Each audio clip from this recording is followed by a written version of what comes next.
Halo teman-teman sekalian, kali ini kita akan mempelajari tentang fungsi eksponen dan logaritma. Tujuan pembelajaran. Setelah mempelajari materi ini, mahasiswa diharapkan mampu menguasai materi mengenai fungsi eksponen dalam matematika dan kegunaannya. Poin B, uraian materi. 1. Fungsi eksponen. Fungsi eksponen atau perpangkatan dinotasikan dengan A pangkat N, di mana A disebut sebagai basis atau bilangan pokok dan N disebut sebagai eksponen atau pangkat. Bentuk eksponen berlaku pada bilangan dengan pangkat rasional dengan syarat jika A, B anggota himpunan bilangan real dan A-nya bukan 0, M dan N merupakan bilangan rasional. Maka sifat-sifat fungsi eksponen adalah sebagai berikut ya. Yang pertama, untuk A pangkat M dikalikan A pangkat N sama dengan A pangkat M ditambah N. Kemudian untuk A pangkat M dibagi A pangkat N, maka ini sama dengan A pangkat M dikurangi N. Selanjutnya untuk A pangkat M kemudian dipangkatkan lagi dengan N ya, jadi A nya ini dipangkatkan lagi, itu sama saja dengan A pangkat M kali N atau ditulis secara singkat A pangkat Mn. Kemudian untuk A pangkat min M itu sama dengan 1 per A pangkat M ya. Sifat poin E yaitu akar dari N pangkat M itu sama dengan M pangkat N ya. Jadi yang M yang di sini di atasnya, kemudian akarnya nanti di bawahnya. Adapun yang terakhir yaitu A pangkat 0 sama dengan 1 ya. Jadi karena ini dipangkatkan dengan 0, itu nanti sama dengan 1 ya. Selanjutnya kita lihat contoh ya.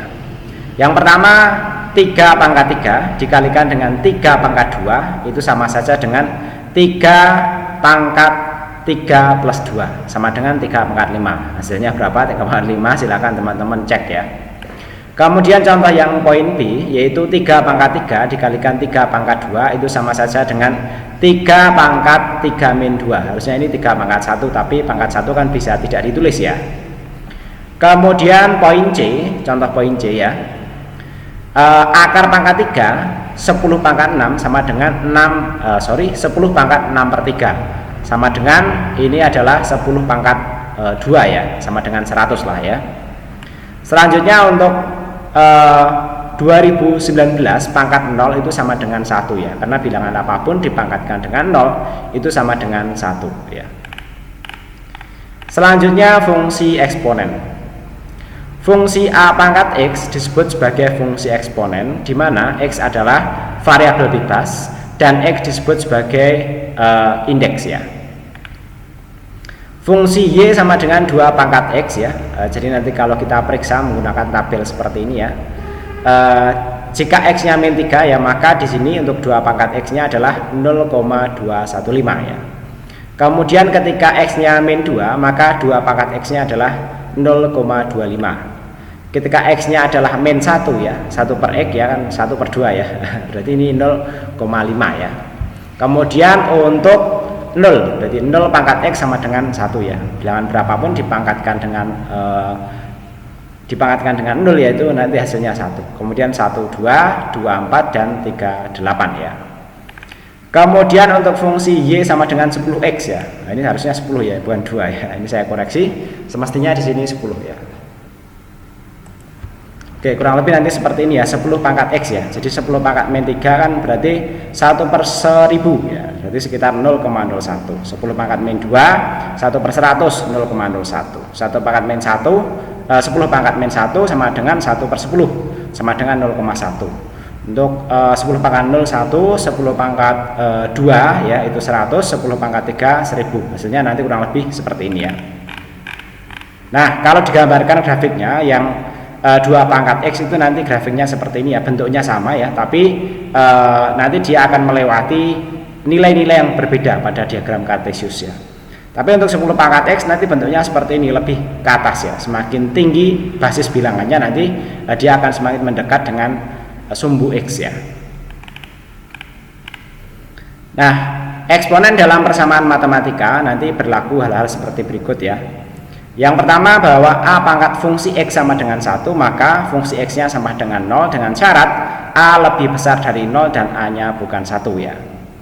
Kemudian A pangkat Fx sama dengan A pangkat P ya, maka Fx-nya sama dengan P dengan syarat A lebih besar dari 0 dan A tidak sama dengan 1 ya. Kemudian berikutnya, A pangkat Fx sama dengan A pangkat Gx ya, maka Fx-nya sama dengan Gx ya. Nah, di sini sama ya. Dengan syarat A lebih besar dari 0 dan bukan 1 ya. Berarti 1 ke atas lah kira-kira ya. Kemudian untuk A pangkat Fx sama dengan B pangkat Fx, maka Fx sama dengan 0 ya. Jadi nanti kalau ini sama berarti Fx-nya ya 0 ya. Artinya nanti 1 ya. Dengan syarat A tidak sama dengan B ya, kemudian AB-nya lebih besar dari 0 dan AB-nya tidak sama dengan 1 ya.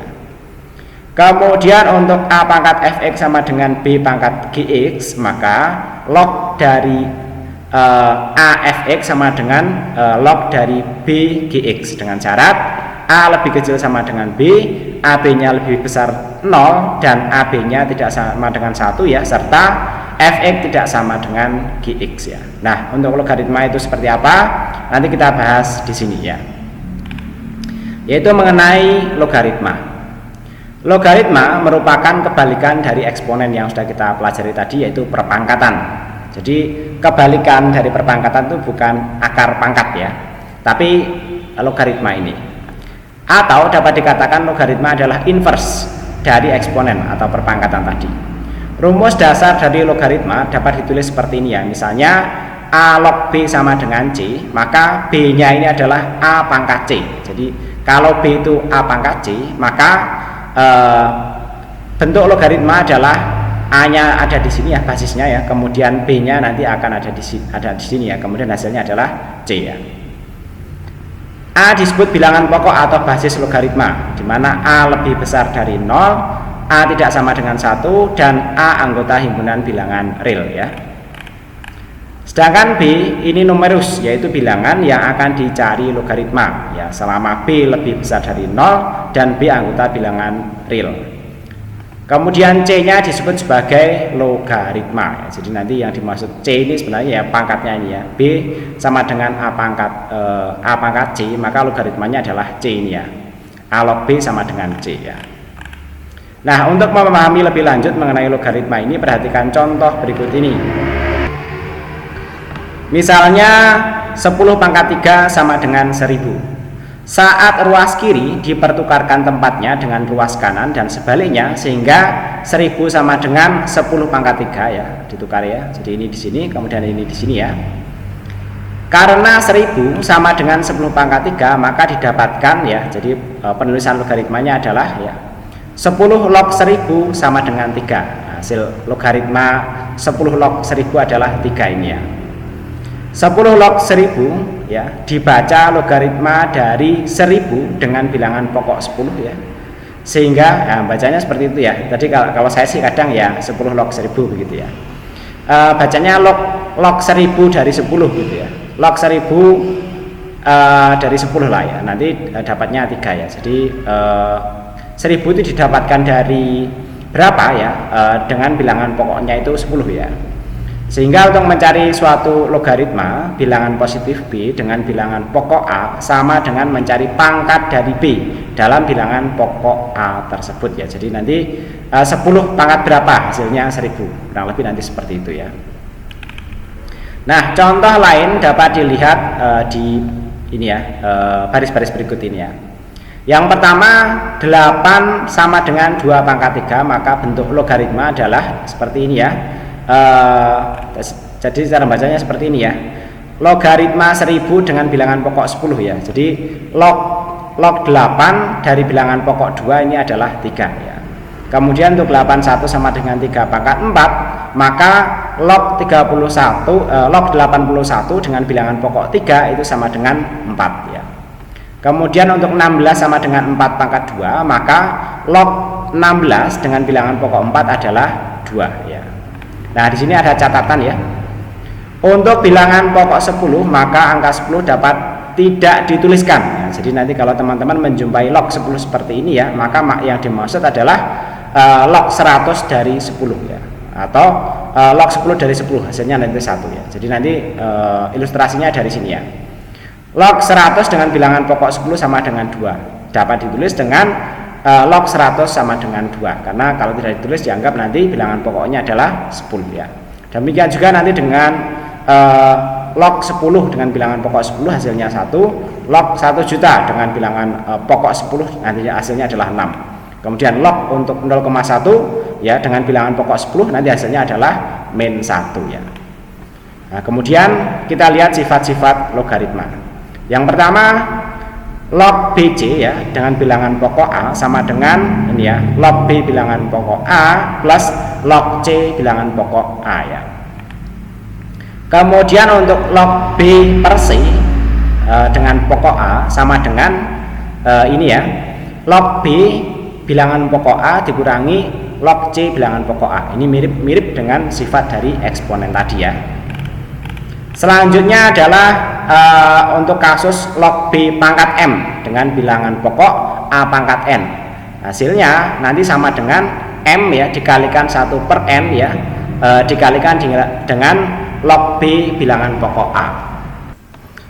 Lanjut untuk contoh ini ya, berikutnya ini ya, log B bilangan pokok A dikalikan dengan log C bilangan pokok B dikalikan dengan log D bilangan pokok C itu sama dengan log D bilangan pokok A. Jadi nanti ini bisa disilang ya. Jadi ini silang ke sini ya, sehingga nanti menghasilkan log D dengan bilangan pokok A ya. Nanti proses perhitungannya memang seperti itu.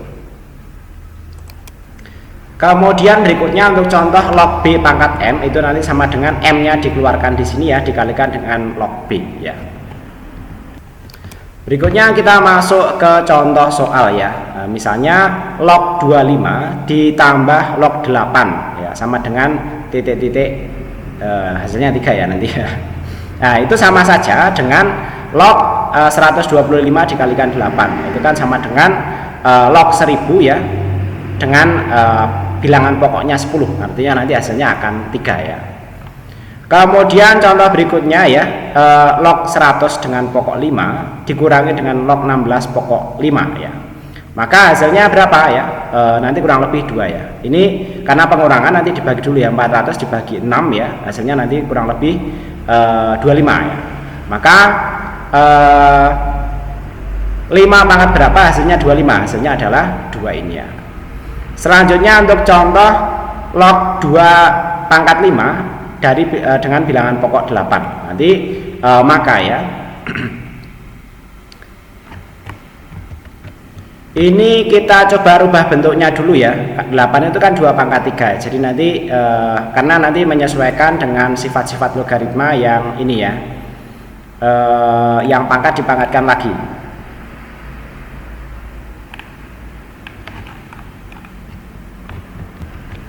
Nah, ini dia ya, A pangkat N log ini ya, log B pangkat M dengan bilangan pokok A pangkat N itu sama dengan M-nya nanti keluar ke sini ya, dikalikan 1 per N, kemudian log B dengan bilangan pokoknya A ya. Sehingga nanti untuk menyelesaikan kasus logaritma seperti ini ya, jadi nanti dibuat bentuknya seperti ini ya. 2 pangkat 3 ini ya, log 2 pangkat 5 dengan bilangan pokok 2 pangkat 3 ya, maka nanti M-nya nanti dikeluarkan ya, 5 ya. Di sini 5 per 3 ya, 5 per 3 log 2 ini ya, log 2 dengan bilangan pokok 2. Nanti hasilnya 5 per 3 ya, karena log 2 dengan bilangan pokok 2 kan nanti 1 ya. Nanti hasilnya 5 per 3 ini ya. Kemudian kita lihat contoh yang lebih rumit lagi ya, nanti kurang lebih seperti ini ya pada contoh poin D ini ya. Nah, untuk poin D ini tantangan ya buat teman-teman sekalian, coba diselesaikan ya dengan contoh log 9 dengan bilangan pokok 2, log 5 dengan bilangan pokok 3, kemudian log 16 dengan bilangan pokok 25. Hasilnya nanti kurang lebih 4, tapi caranya bagaimana? Silakan coba teman-teman nanti diselesaikan. Nah, berikutnya di sini ada contoh-contoh soal ya. Yang pertama mengenai fungsi X sama dengan log X pangkat 2 ya. Carilah penyelesaian dari fx plus f 2 per X ya. Kemudian untuk nomor 2 ya, nanti adalah log 1000 sama dengan berapa ya. Kemudian log ini ya 125 dengan bilangan pokok 5 nanti berapa, log 8 dengan bilangan pokok 2 nanti berapa. Ini sudah ada jawabannya ya. Kemudian log 400 dikurangi log 16, keduanya dengan bilangan pokok 5. Kemudian berikutnya log 2 pangkat 5. Oh, ini sama dengan di atasnya ya. Kemudian yang ini coba aja nanti teman-teman coba diselesaikan ya. Kemudian yang lainnya di sini ada selesaikan bentuk-bentuk berikut ya. Jadi dari A pangkat min N, A pangkat 3 dikalikan A pangkat 4 ya. Kemudian Y pangkat 3 pangkat 2, Y pangkat 3 pangkat 2, kemudian 10 pangkat 2 dikalikan 10 pangkat min 3, 4 kuadrat dikalikan 4 min 3, 4 pangkat min 3 ya. Kemudian dikalikan 4 pangkat 5 ya. Kemudian ada lagi contoh 27 pangkat 1/3, itu hasilnya berapa ya. Kemudian 0,1 pangkat 0 nanti bisa ditebak, kalau ini mudah lah ya. Yang lainnya nanti silahkan coba teman-teman selesaikan ya, biar semakin paham ya. Kemudian yang ini diminta untuk disederhanakan dari akar 5 dikalikan akar 7, akar 8 dikalikan akar 2, akar 5 dikalikan akar min 4 ya. Kemudian di sini in 3 ya, dipangkatkan dengan 0 ya. Pangkat 0 hasilnya nanti pasti 1 lah ya. Pangkat 1/5 itu nanti berapa ya. Baik, saya kira demikian ya untuk materi perkuliahan kali ini. Mudah-mudahan dipahami dan bermanfaat. Sampai ketemu lagi pada video pembelajaran berikutnya. Terima kasih.